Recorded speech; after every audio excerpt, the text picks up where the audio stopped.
The laughter echoed through the barbed wire compound on a cold November afternoon in 1944, harsh and bitter, as Private Franz Kellerman watched American guards unload wooden crates from a supply truck. The men around him, gaunt faces pressed against the fence, erupted in ridicule when they spotted what looked like small tins being stacked near the mess hall. Someone shouted that the Americans were bringing candy to a prison camp, and the absurdity of it sparked a wave of dark humor among the captured Austrian soldiers. These were men who had marched through mud and snow, who had eaten black bread so hard it could crack teeth, who had survived on watery turnip soup for weeks at a time. The idea that their captors would waste precious resources on sweets seemed like the height of American foolishness, proof that the Yankees had no idea what real war looked like. Franz joined in the mockery, his voice hoarse from the cold, convinced that this was just another sign of how soft the enemy had become. But within hours, something happened that would shatter every assumption he held about American military life, something so unexpected that decades later he would still struggle to find words adequate enough to describe the moment his entire understanding of warfare and sacrifice was turned completely upside down. Before we jump back in, tell us where you're tuning in from, and if this story touches you, make sure you're subscribed because tomorrow, I've saved something extra special for you. Franz Kellerman had been a soldier for 3 years when he found himself behind American barbed wire in late autumn of 1944. The camp sat in a clearing somewhere in southern Bavaria, hastily constructed after the Allied push through France had netted thousands of prisoners faster than anyone had anticipated. The wooden barracks were new enough that you could still smell the pine sap, and the latrines had been dug with military precision, deep and lime-treated, far cleaner than anything Franz had seen on the Eastern Front. He was 24 years old, born in a village outside Graz, the son of a metalworker who had died when Franz was 12. His mother had remarried a postal clerk, a quiet man who read newspapers at breakfast and never spoke about politics. Franz had been conscripted in 1941, assigned to an infantry unit that spent 2 winters in Russia before being pulled back west as the situation deteriorated. He had seen friends die in the snow, had gone days without hot food, had learned to sleep standing up in a trench because lying down meant freezing to the ground. By the time his unit was overrun near the French border, Franz had stopped thinking about victory or defeat. He thought only about survival, about making it through one more day, one more night, one more forced march. The camp held just over 2,000 men when Franz arrived, a mix of Austrians, Bavarians, and a few Prussians who kept to themselves in one corner of the compound. The guards were American military police, young men with clean uniforms and sidearms they rarely drew. They spoke loud, fast English that Franz could barely follow, though he had picked up a few words during processing. The commandant was a captain named Morris, a thin man with wire-rimmed glasses who addressed the prisoners through an interpreter on the first morning, explaining the rules in a tone that suggested he had given this speech many times before. There would be roll call twice daily, work details for those physically able, and rations distributed according to Geneva Convention standards. Any attempt to escape would result in solitary confinement, but otherwise, the captain said, they would be treated fairly. Franz listened with the dull attention of someone who had heard too many promises, his arms wrapped around himself against the cold, his mind already cataloging the weaknesses in the fence line out of pure habit. The food arrived on the 3rd day, and it was then that the laughter began. An American deuce-and-a-half truck rolled through the main gate just after noon, its canvas cover flapping in the wind. The prisoners watched from the exercise yard as 2 guards jumped down from the cab and began unloading wooden crates, each one stenciled with markings that Franz couldn't quite read from a distance. Someone near him, a corporal named Ernst who had been a schoolteacher before the war, squinted and muttered that he could make out the word rations. The guards worked quickly, stacking the crates near the mess hall entrance, and when one of the boxes tipped over, several small tins tumbled out onto the gravel. A guard bent to pick them up, and Ernst laughed, a sharp bark of disbelief. He turned to the men around him, his eyes wide with mockery, and announced that the Americans were bringing them dessert.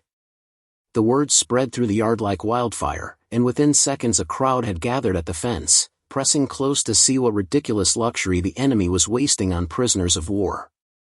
Franz pushed his way forward, curiosity overcoming caution, and caught a glimpse of one of the tins before a guard scooped it up. It was small, no bigger than his fist, with a label that showed what looked like a slice of cake. Around him, the laughter grew louder, tinged with bitterness and contempt. These were men who had eaten horse meat boiled in helmets, who had chewed on leather belts to stave off hunger, who had watched comrades die from dysentery brought on by contaminated water. The idea that the Americans would include cake in a military ration seemed grotesque, a sign of decadence so profound it was almost insulting. Someone shouted that the Yankees probably had ice cream too, and the joke rippled through the crowd, each man adding his own sarcastic embellishment. Franz found himself laughing along, his voice joining the chorus, because it felt good to mock the enemy, to find some small way to assert superiority even in captivity. If the Americans were so foolish as to carry deserts into battle, he thought, then perhaps they had never understood what war truly demanded. The distribution of rations happened that evening, and Franz stood in line with the others, his mess tin clutched in one hand, his mind still turning over the absurdity of what he had seen. The American cooks worked behind a long table set up in the mess hall, doling out servings with mechanical efficiency. Franz shuffled forward, expecting the usual thin soup and hard bread, and was startled when a cook dropped a thick slice of something onto his tin, followed by a ladle of beans and a piece of meat that actually had fat on it. He stared down at his plate, confused, and realized the slice was Spam, the canned meat he had heard about but never tasted. Beside it sat a small tin with a pull tab, the same kind he had seen earlier, and when he glanced up at the cook, the man just waved him along, already reaching for the next prisoner's tin. Franz moved to a bench and sat down, his hands trembling slightly, not from cold but from a creeping sense that something was profoundly wrong with his understanding of the situation. Around him, the other prisoners were opening their tins, and the smell that rose up was like nothing Franz had experienced in years. It was sweet, rich, almost overwhelming in its intensity. He watched as Ernst pried open his tin and pulled out what looked like a dense square of chocolate cake, moist enough that it left a smear on his fingers. Ernst stared at it for a long moment, his expression frozen somewhere between disbelief and hunger, and then he took a cautious bite. His eyes widened, and he chewed slowly, as if trying to analyze every component of the flavor. Franz opened his own tin and found the same thing, a compact rectangle of cake that smelled like cocoa and sugar, and when he bit into it, the texture was so soft it almost dissolved on his tongue. For a moment, he forgot where he was, forgot the war, forgot everything except the taste of sweetness, a sensation so alien after months of deprivation that it felt like a hallucination.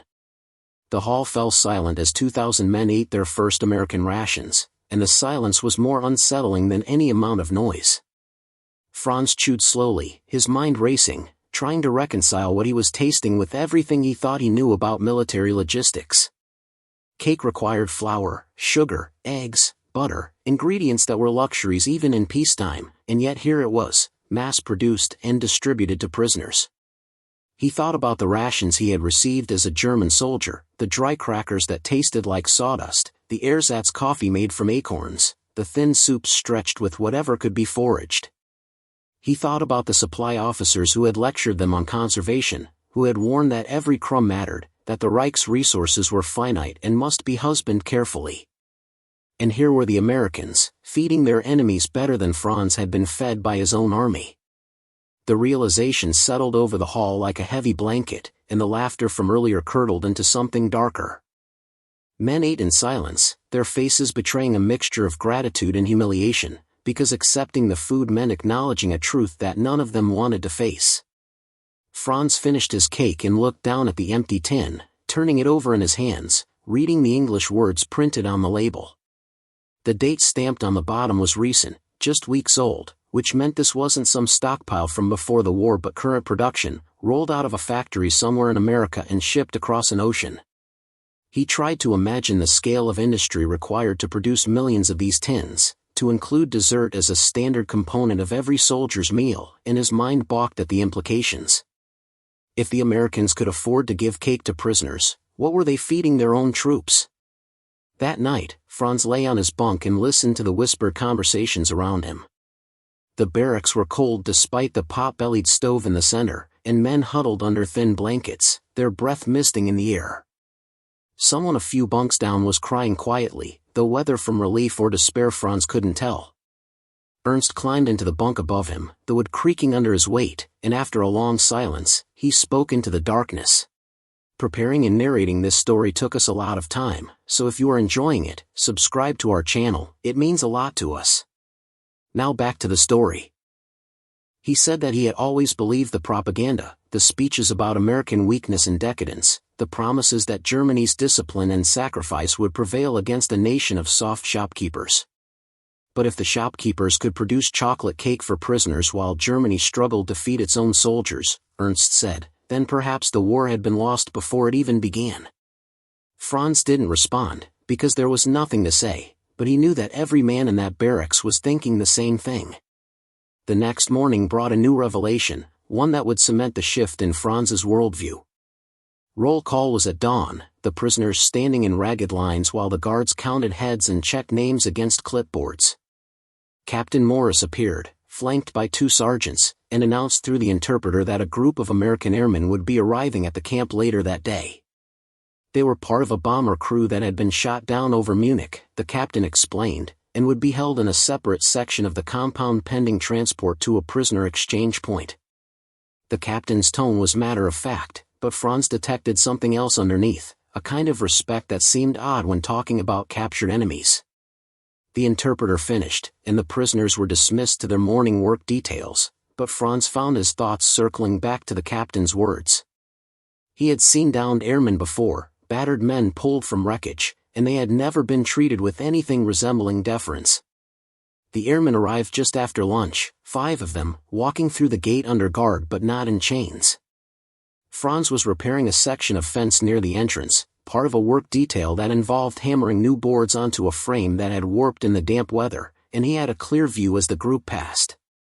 They were young, probably no older than Franz himself, wearing leather flight jackets despite the cold and looking surprisingly unhurt considering they had been shot down. One of them, a tall man with red hair and a bandage on his forehead, was laughing at something another airman had said, and the sound carried across the compound, bright and unconcerned. Franz stopped hammering and watched as the guards led them toward a smaller barracks on the far side of the camp, the one that had been kept empty until now. The airmen moved with an easy confidence that seemed almost surreal, as if they were walking into a hotel rather than a prison, and Franz felt a spike of anger that he couldn't quite explain. What happened next would become the moment Franz revisited over and over in his memory, the instant when his entire understanding of the war shifted. The airmen were settled into their barracks, and an hour later, a different supply truck arrived, this one smaller and marked with the insignia of the Army Air Forces.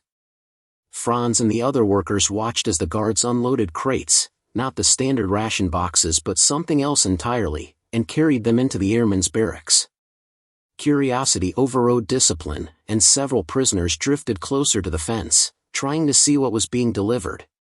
One of the guards, a young corporal with a southern accent, noticed the attention and grinned. He called out to the interpreter, who was passing nearby, and said something that made the interpreter shake his head and laugh. The interpreter turned to the watching prisoners and translated.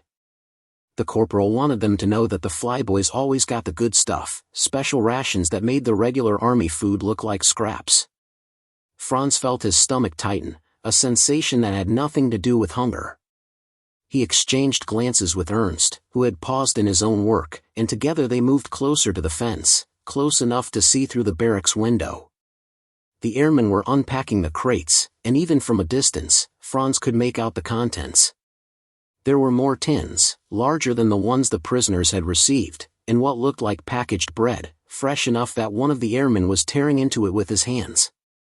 Someone pulled out a jar, and even through the dirty glass, Franz could see it was filled with something thick and golden. Ernst whispered that it looked like peanut butter, a substance Franz had only heard about in stories, and then another airman held up a bar of chocolate, not the small ration squares but a full-sized candy bar with bright foil wrapping. The scene inside the barracks was casual, almost festive. The airmen were talking and joking, passing around food, and one of them was heating something on a small portable stove that must have been included in their supplies. Franz watched as the red-haired man opened a tin and scooped out what looked like fruit cocktail, the kind of thing Franz associated with peacetime holidays, and ate it straight from the can with a spoon. Another airman was spreading peanut butter on slices of bread, layering it so thick it oozed out the sides, and someone else had found a tin of coffee, real coffee judging by the smell that began to drift across the compound. Franz stood frozen, his hammer forgotten in his hand, unable to process what he was seeing. These men had been shot down, captured, and thrown into a prison camp, and they were eating better than Franz had eaten in 3 years of active service. The anger he had felt earlier dissolved into something more complex, a mixture of awe and despair that left him feeling hollow. He thought about the rations he had received as a German soldier, the endless monotony of hard bread and thin soup, the way officers had emphasized sacrifice and endurance as if hunger were a virtue. He thought about the times he had scrounged for food in abandoned villages, digging through rubble for a can of beans or a forgotten sack of potatoes. He thought about the men he had seen collapse from malnutrition, their bodies too weak to march, their eyes empty. And here were the Americans, feeding their captured airmen fruit cocktail and peanut butter, treating imprisonment as an inconvenience rather than a punishment. Ernst spoke quietly, his voice barely audible over the wind. He said that he had always believed Germany was winning, that the shortages and sacrifices were temporary, necessary steps on the road to victory. But looking at the airmen now, Ernst said, he realized that Germany had never stood a chance. A nation that could afford to feed its prisoners luxury foods, that could produce chocolate bars and canned fruit by the millions, was operating on a scale that Germany couldn't hope to match.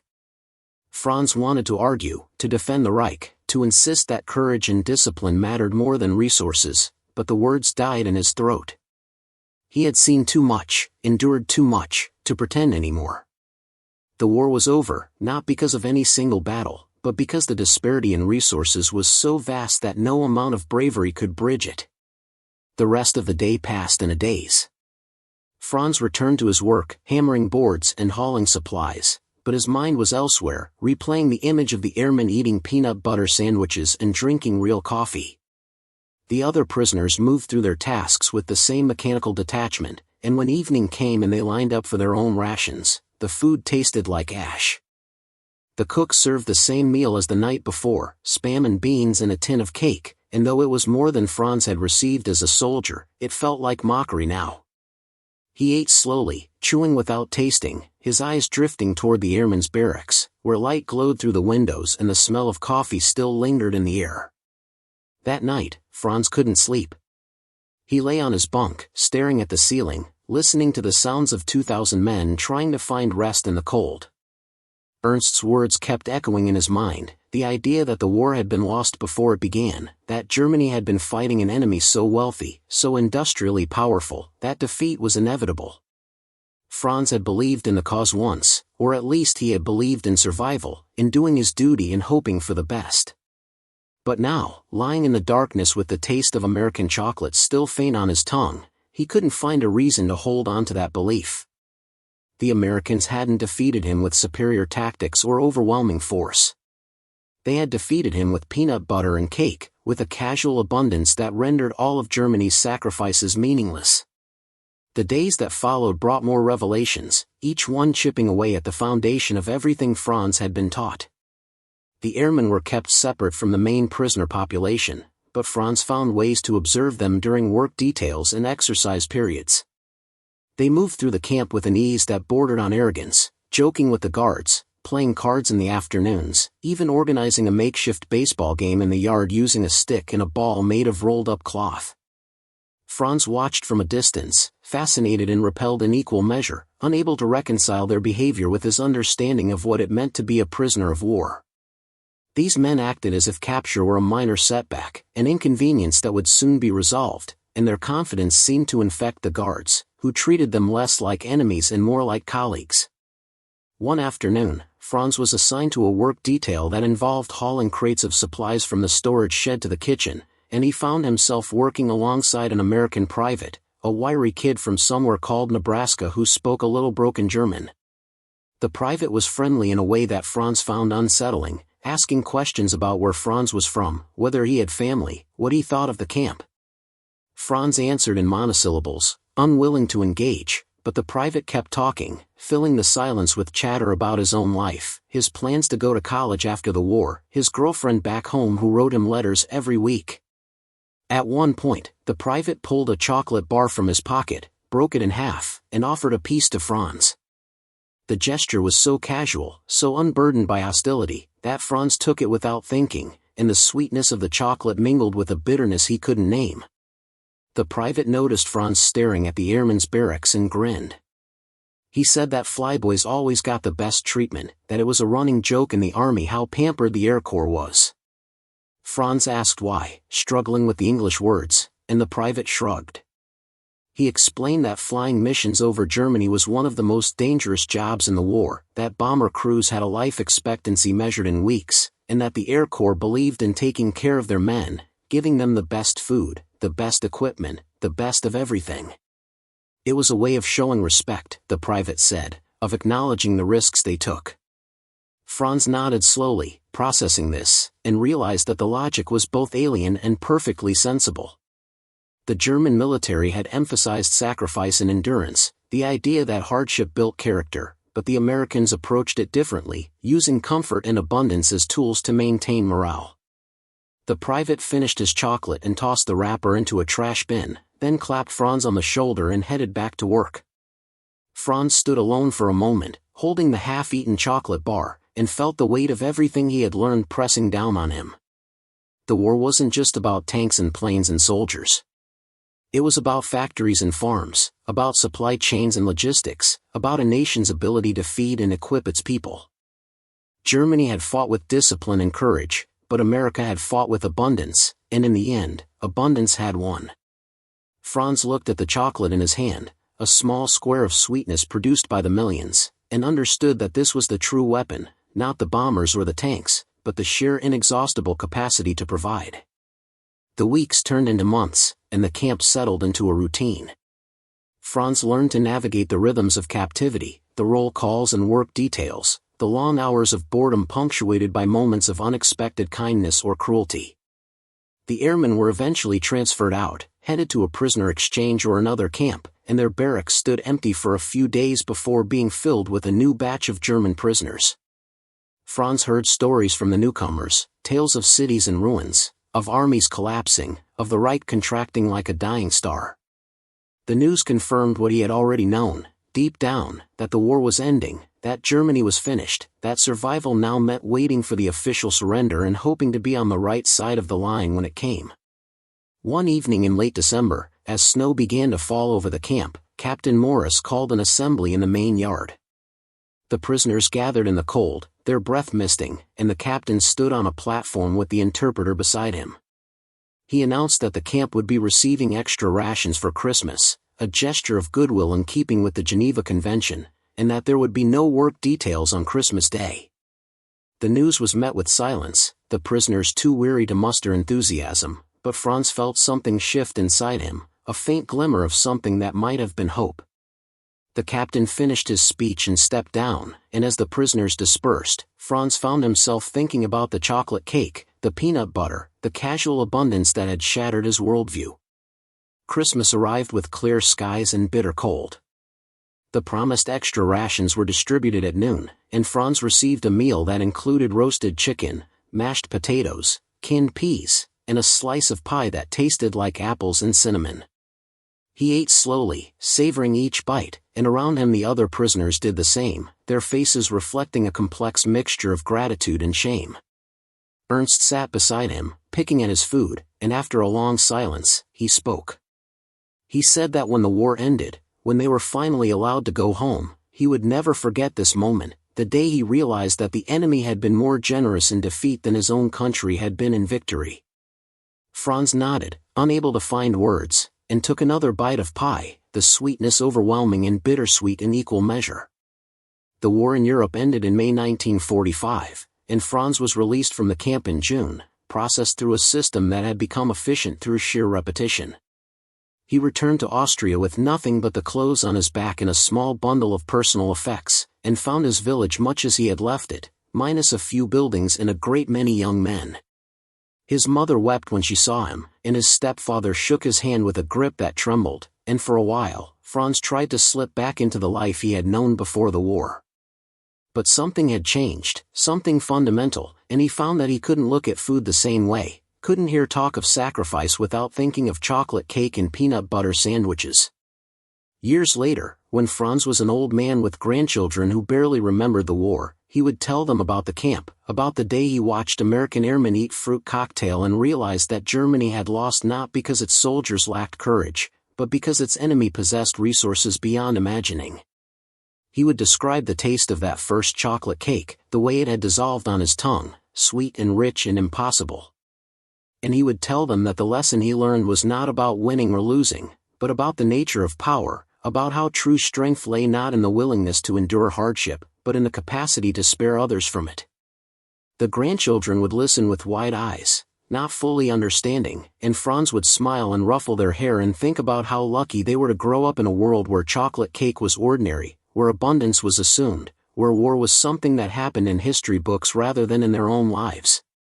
The story of Franz Kellerman and the Austrian POWs who laughed at American desserts, only to be stunned by what the airmen ate, is a small footnote in the vast chronicle of World War II. It's not about battles or strategies, not about heroes or villains, but about the quiet moment when a young soldier realized that the war had been decided not on the battlefield but in the factories and farms of a nation he had been taught to despise. The laughter that echoed through the compound that November afternoon was the sound of men confronting a truth they couldn't escape, that their sacrifices had been rendered meaningless by an enemy who could afford to be generous even in victory. And in the end, that generosity, that casual abundance, proved more devastating than any weapon. The documented records from Allied prisoner of war camps in Bavaria during late 1944 reveal a startling contrast in nutritional standards that most historians overlook when discussing the final year of World War II. Standard German military rations by this period had declined to approximately 1,800 calories per day for frontline troops, with rear echelon and support personnel receiving considerably less. Many units reported subsisting on less than 1,200 calories daily by autumn, relying heavily on black bread, ersatz coffee made from roasted grains, and thin soups stretched with whatever vegetables could be procured locally. Meat was a rarity, eggs were nearly impossible to obtain, and sugar had become so scarce that it was reserved almost exclusively for field hospitals. American rations told a completely different story. The standard SIR ration issued to regular infantry troops contained approximately 3,000 calories per day, distributed across 3 meals with components that included canned meat, crackers, candy bars, instant coffee, sugar tablets, and cigarettes. The K ration, designed for paratroopers and mobile units, was slightly lighter but still provided around 2,800 calories with similar variety. But it was the B ration and A ration systems that truly demonstrated American logistical capacity. B rations were semi-perishable foods distributed to units with field kitchens, including fresh bread baked daily, canned vegetables, powdered milk, and cuts of beef or pork. A rations were fresh foods delivered to rear areas and large installations, comparable to what civilians ate back home. The Air Corps operated under an entirely different standard. Combat aircrews received what were officially designated as Type C flight rations, but these bore little resemblance to the C rations carried by ground troops. Flight rations included chocolate bars formulated to resist melting at high altitudes, malted milk tablets, chewing gum, and concentrated fruit bars. More significantly, aircrews stationed at bomber bases received A rations almost exclusively, with mess halls that served hot meals 3 times daily, fresh eggs for breakfast, steaks or roast chicken for dinner, and desserts that ranged from pie to ice cream depending on availability. The logic was straightforward and explicitly stated in Air Corps doctrine. Men flying missions with mortality rates exceeding 50% over the course of a tour deserved the best possible food as both a morale boost and a recognition of their sacrifice. When Franz Kellerman and his fellow prisoners witnessed American airmen receiving their rations, they were observing the output of an industrial system that had no parallel in human history up to that point. The United States produced more food during World War II than all other combatant nations combined. American farms, mechanized and operating with minimal labor shortages thanks to agricultural deferments and the employment of women and older workers, generated surpluses so vast that feeding millions of troops overseas, supplying Allied nations through Lend-Lease, and maintaining civilian consumption simultaneously posed no significant challenge. The contrast with Germany was absolute. By 1944, German agricultural output had collapsed under the weight of labor shortages, Allied bombing of transportation networks, and the loss of occupied territories that had previously supplied grain and other staples. The psychological impact of this disparity on captured German and Austrian soldiers cannot be overstated. Military psychologists attached to prisoner processing centers documented what they termed nutritional shock, a phenomenon where prisoners confronted with American rations experienced symptoms ranging from disbelief to depression. Many initially refused to eat, convinced the food was poisoned or part of some elaborate trap. Others ate ravenously and then suffered severe digestive distress because their bodies could no longer process rich foods after months or years of deprivation. Camp commanders learned to introduce improved rations gradually, starting with bland, easily digestible foods before moving to the full American standard. The reports from these psychologists reveal patterns that Franz's experience typified. Prisoners repeatedly expressed that seeing American abundance was more demoralizing than any battlefield defeat. They had been told for years that Germany's sacrifices were necessary because the enemy was equally desperate, equally strained. Discovering that the enemy had been fighting with one hand tied behind its back, that American soldiers ate better in the field than German civilians ate at home, shattered the narrative that had sustained their willingness to endure hardship.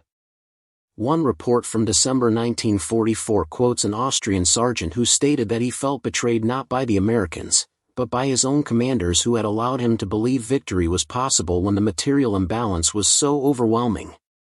The airmen who passed through that Bavarian camp in November 1944 were members of the 398th Bombardment Group, shot down during a raid on synthetic oil facilities near Munich. Their treatment as prisoners reflected not just American logistical capacity but a deliberate policy decision.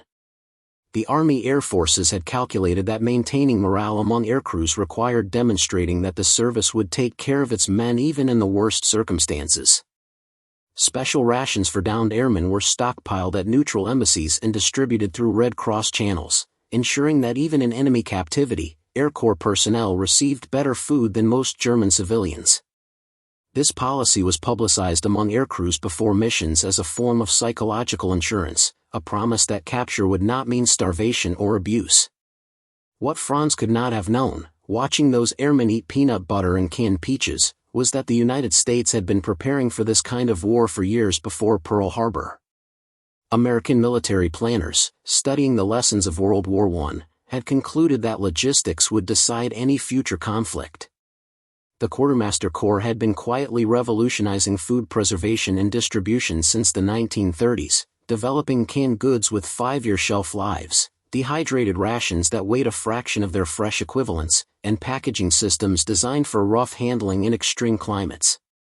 By 1944, American factories were producing more than 40 million ration units daily, with quality control standards that would have been considered impossible in any previous war.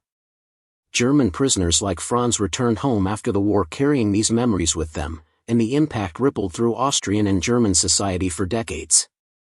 The generation that had fought found it difficult to accept the narratives of noble defeat or betrayal by politicians that emerged in some post-war circles. They had seen the enemy's strength firsthand, not in tanks or planes but in the simple fact of a chocolate bar given to a prisoner. Many became advocates for European integration and Atlantic cooperation, arguing that Germany's future lay in alignment with the industrial powers that had defeated it rather than in attempting to compete with them. Franz himself, in interviews conducted in the 1980s as part of an oral history project, stated that the war had taught him that wealth was the foundation of power, and that nations which could afford to be generous were nations that could afford to win. The story of Austrian POWs laughing at American desserts only to be stunned by what airmen ate encapsulates a broader truth about World War II that often gets lost in discussions of tactics and strategy. The war was decided not by superior courage or better commanders, though both played roles, but by industrial capacity and resource allocation. The United States entered the war with an economy capable of producing butter and guns simultaneously, of feeding its soldiers steak while civilians at home bought war bonds to purchase luxuries. Germany entered with an economy already stretched thin, dependent on plunder and slave labor to maintain basic functions, unable to feed its own people adequately even before the war began to turn against it. For Franz Kellerman, the lesson was personal and permanent. He never forgot the taste of that chocolate cake, never stopped thinking about the casual way the American private had broken a candy bar in half and offered him a piece. In his later years, he would describe that moment as the instant he understood that the war had been lost, not in any battle, but in the fundamental mismatch between economies.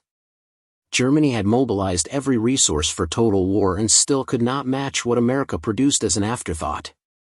The laughter that had echoed through the camp that November day was the last gasp of a belief system that could not survive contact with reality, and what replaced it was a harder, clearer understanding of how the world actually worked. Up next, you've got two more standout stories right on your screen. If this one hit the mark, you won't want to pass these up. Just click and check them out.